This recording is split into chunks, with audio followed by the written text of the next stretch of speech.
తిరుమల శ్రీవారి లక్ష్మీ కాసుల హారం శోభాయాత్ర శనివారం వైభవంగా జరిగింది. తిరుపతిలోని టీటీడీ పరిపాలనా భవనం నుండి శోభాయాత్ర అట్టహాసంగా ప్రారంభమైంది.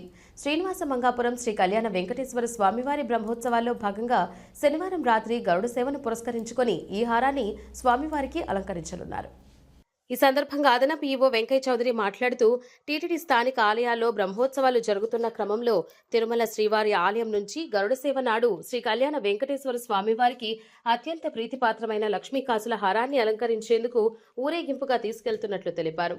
శ్రీ కళ్యాణ వెంకటేశ్వర స్వామి వాహన సేవలో భక్తులు పెద్ద సంఖ్యలో పాల్గొని స్వామివారి కృపకు పాత్రులు కావాలని అన్నారు. ఈ సందర్భంగా టీటీడీ నుండి 3 లక్ష్మీ హారాలను స్వామివారికి అందించినట్లు తెలిపారు. ముందుగా శ్రీవారి లక్ష్మీ కాసుల హారం తిరుమల ఆలయ పేష్కర్ శ్రీరామకృష్ణ తిరుమల శ్రీవారి ఆలయం నుంచి తిరుపతిలోని టీటీడీ పరిపాలనా భవనానికి తీసుకువచ్చారు. ఈ లక్ష్మీ హారం శోభాయాత్ర తిరుపతిలోని టీటీడీ పరిపాలనా భవనం నుండి ప్రారంభమై శ్రీ కోదండ రామాలయం, రామచంద్ర పుష్కరణి, మహతి ఆడిటోరియం మీదుగా శ్రీనివాస మంగాపురానికి చేరుకుంది.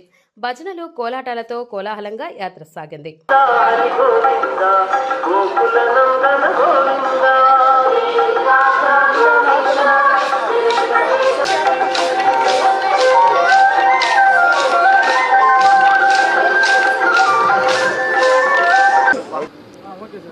ఓం నమో వెంకటేశాయ.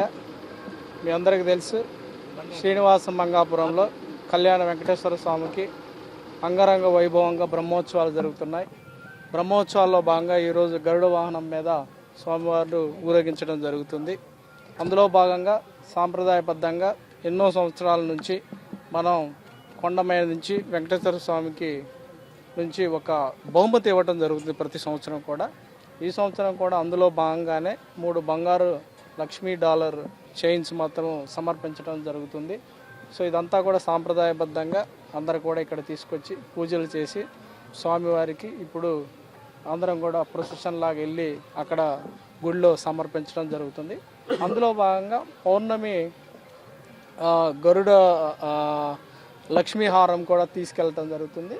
ఆ హారం కూడా అక్కడ ప్రతి సంవత్సరం లానే అక్కడ గరుడ వాహనం రోజు అలంకరించడం జరుగుతుంది. మళ్ళీ అది వెనక్కి తీసుకెళ్ళి మళ్ళీ కూడా మనకి టీటీడీ మన తిరుమల కొండపైన రెగ్యులర్గా ఉండే ఎక్కడైతే ఉంటుందో అక్కడే ఉంచడం జరుగుతుంది. ఇదంతా కూడా ప్రతి సంవత్సరం జరిగే ప్రక్రియ. ఆ ప్రక్రియనే చాలా సాంప్రదాయబద్ధంగా భక్తి భావంతో అందరూ కూడా ఇన్వాల్వ్ అయ్యి చాలా చక్కగా నిర్వహించడం జరుగుతుంది. సో మీరు అందరూ కూడా విట్నెస్ చేస్తున్నారు అందులో భాగంగానే. ఓం నమో వెంకటేశ్వర.